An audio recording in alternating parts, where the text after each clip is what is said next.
హరి ఓం నమస్సంస్కృతాయ UGC net సంస్కృత అభ్యాసానికి స్వాగతం. ఈరోజు ఈ వీడియోలో తర్క సంగ్రహం అనే ప్రకరణ గ్రంథంలోని జ్ఞానమీమాంసలోని అనుమాన ప్రకరణము గురించి ఈరోజు తెలుసుకోబోతున్నాము. తర్క సంగ్రహం అనేది న్యాయ వైశేషిక దర్శనముల యొక్క ప్రకరణ గ్రంథము. ఈ గ్రంథకర్త అన్నంభట్ట ఆచార్యులు. అయితే అనుమాన ప్రకరణం అంటే ఈ తర్క సంగ్రహంలోని జ్ఞానమీమాంసలో ప్రమాణం యొక్క సంపూర్ణ జ్ఞానం లభిస్తుంది. ప్రమాణం అనేది 4 విధములు.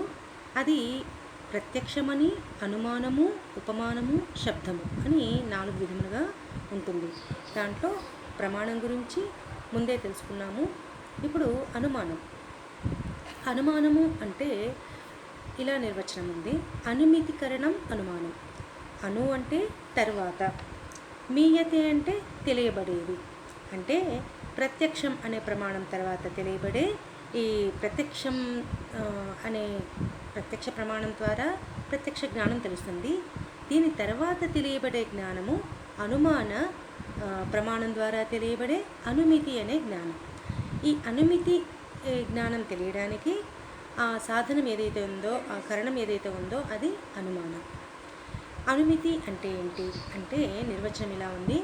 పరామర్శజన్యం జ్ఞానం అనుమితి. పరామర్శజన్యం జ్ఞానం అనుమితి.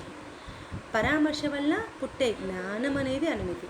మరి పరామర్శ అంటే ఏంటి అని అంటే దాని నిర్వచనము వ్యాప్తి విశిష్ట పక్షధర్మతా జ్ఞానం పరామర్శ. వ్యాప్తి విశిష్ట పక్షధర్మతా జ్ఞానం పరామర్శ. ఇక్కడ పరామర్శ గురించి తెలుసుకోబోయే ముందు వ్యాప్తి విశిష్ట, పక్షధర్మత ఇలాంటి శబ్దముల యొక్క జ్ఞానము అత్యావశ్యకం. ముందు వ్యాప్తి గురించి తెలుసుకుంటాము. వ్యాప్తి అనేది ఒక సాహచర్య నియమం. వ్యాప్తి అనేది హేతు మరియు సాధ్యములను అనేక స్థలాల్లో అనేక సార్లు పరస్పరం కలిసి ఉండడాన్ని చూడడం వల్ల ఈ సాహచర్య నియమం అనేది గ్రహించబడుతుంది. ఉదాహరణకు చెప్పాలంటే ఎక్కడెక్కడైతే పొగ ఉంటుందో అక్కడక్కడ అగ్ని ఉంటుంది అని దీన్నే నియమంగా చెప్తే, ఎక్కడెక్కడైతే హేతు ఉంటుందో అక్కడక్కడ సాధ్యం ఉంటుంది అని అది నియమం. ఇదే వ్యాప్తి అనే సాహచర్య నియమం. అయితే దీనికి ఉదాహరణగా పర్వతో వహ్నిమాన్ ధూమవత్వాత్. పర్వతో వహ్నిమాన్ ధూమవత్వాత్. ఈ ఉదాహరణలో అగ్ని అనేదేమో సాధ్యము. ఎందుకు అంటే ప్రత్యక్షంగా అగ్ని కనపడదు. ఆ కారణంగా అనుమానం ఆధారంగా ఈ అగ్ని ఉంది అనేది సిద్ధింపబడుతుంది. అందుకని అగ్ని సాధించబడేది కాబట్టి ఇది సాధ్యము. ఇక్కడ సాధనము ఏంటి అంటే ధూమం అనేది సాధనము.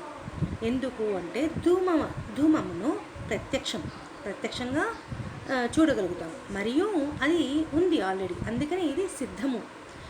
అందుకని ఈ ఆధారంగా పర్వతంపై అగ్ని గురించి సందేహము ఉత్పన్నమవుతుంది. సాధనంను చూసి సాధ్యాన్ని ఉంది అని ఊహించబడుతుంది.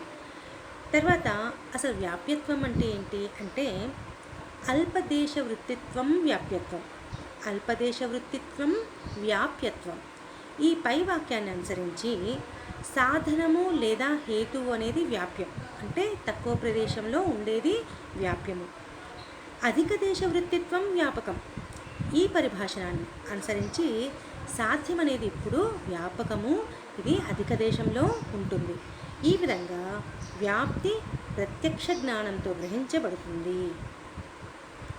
ఈ సాధన సాధ్యముల సాహచర్యం అంటే ఈ కలిసి ఉండే నియమాన్ని పైన చెప్పుకున్నట్లు వ్యాప్తి అంటారు. సాధన సాధ్యముల సాహచర్యం, దాన్ని వ్యాప్తి అంటారు. కింద ఈ చిత్రంలో చూపించినట్టు సాధ్యము అంటే అగ్ని, అంటే సాధించబడవలసింది ఏంటి అంటే అగ్ని, సాధనమేమో ధూమము. ఈ అగ్ని అంటే ఈ సాధ్యం అనేది సాధనము కంటే అధిక స్థానంలో ఉంటుంది. కనుకనే ఎప్పుడు సాధ్యం అనేదేమో వ్యాపకము, సాధనం అనేదేమో వ్యాప్యము. ఎక్కువ ప్రదేశంలో వ్యాపించి ఉండేది వ్యాపకము, తక్కువ ప్రదేశంలో వ్యాపించి ఉండేది వ్యాప్యము. వ్యాప్తి తర్వాత 2 విధములుగా చెప్పబడుతుంది. ఒకటేమో అన్వయ వ్యాప్తి, రెండవది వ్యతిరేక వ్యాప్తి. ఈ విధంగా వ్యాప్తి అన్వయ వ్యాప్తి, వ్యతిరేక వ్యాప్తి అని రెండు విధములుగా చెప్పబడుతుంది. అన్వయ వ్యాప్తి నిర్వచనం ఏంటంటే తత్ సత్వే తత్ సత్వం, తత్ సత్వే తత్ సత్వం అంటే సాధనం అంటే ఇక్కడ పొగ ధూమము ఉండటం చేత సాధ్యం అంటే అగ్ని కూడా అవశ్యంగా ఉండడం, సాధనం ఉండటం చేత సాధ్యం కూడా అవశ్యంగా ఉండడం అనేది అన్వయ వ్యాప్తి. తత్సత్వే తత్సత్వం, సాధనం ఉండడం వల్ల సాధ్యం కూడా ఉండడం. ఉదాహరణకు ఎత్ర ధూమః తత్ర అగ్నిః యథా మహానసః, ఎత్ర ధూమస్తత్ర అగ్నిః యథా మహానసః అనేది అన్వయ వ్యాప్తికి ఉదాహరణ వాక్యం. తర్వాత వ్యతిరేక వ్యాప్తికి, వ్యతిరేక వ్యాప్తి అంటే దీని నిర్వచనం తత్ అభావే తత్ అభావః, తత్ అభావే తద్ అభావః అంటే సాధ్యం లేనప్పుడు సాధనం కూడా ఉండదు. అభావం అంటే లేకపోవడం.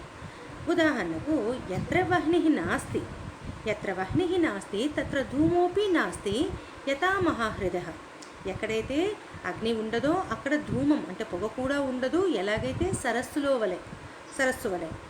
ఇది వ్యతిరేక వ్యాప్తికి ఉదాహరణ.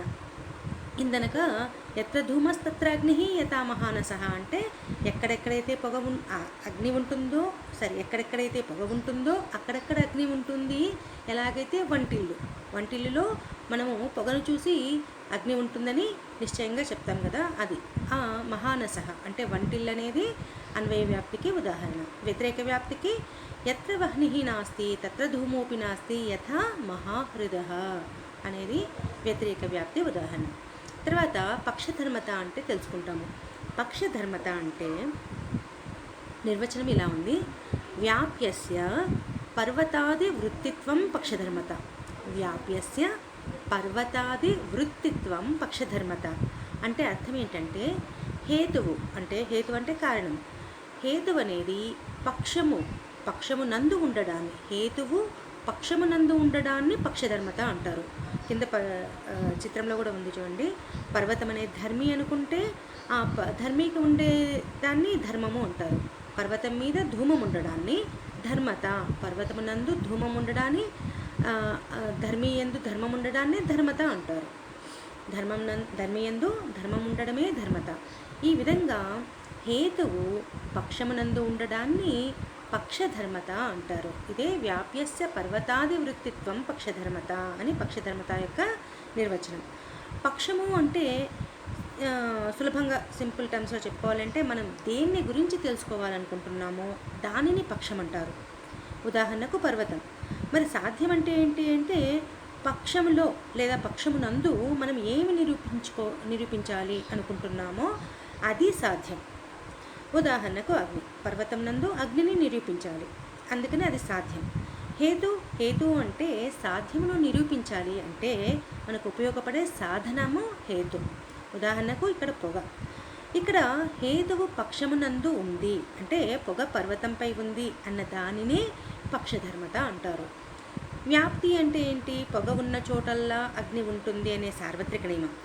ఈ వ్యాప్తి జ్ఞానం ఉన్నప్పుడు పక్షం నందు పొగను చూడగానే పక్షధర్మత జ్ఞానం, ఇదే పక్షధర్మత జ్ఞానం. పర్వతం మీద అగ్ని ఉంది అనే అనుమతి జ్ఞానం కలుగుతుంది. అంటే వ్యాప్తి మరియు పక్షధర్మత జ్ఞానం ఈ రెండిటి వల్ల అనుమితి జ్ఞానం కూడా కలుగుతుంది. అనుమితి జ్ఞానము కలుగుతుంది.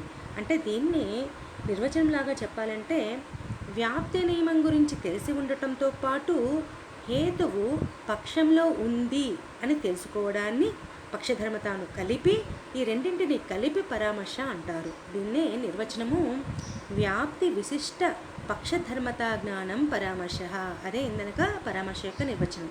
అంటే వ్యాప్తి నియమం గురించి తెలిసి ఉండటంతో పాటు హేతువు పక్షంలో ఉంది అని తెలుసుకోవడమే ఈ పక్షధర్మత, కలిపి ఆ తెలుసుకోవడమే పక్షధర్మత.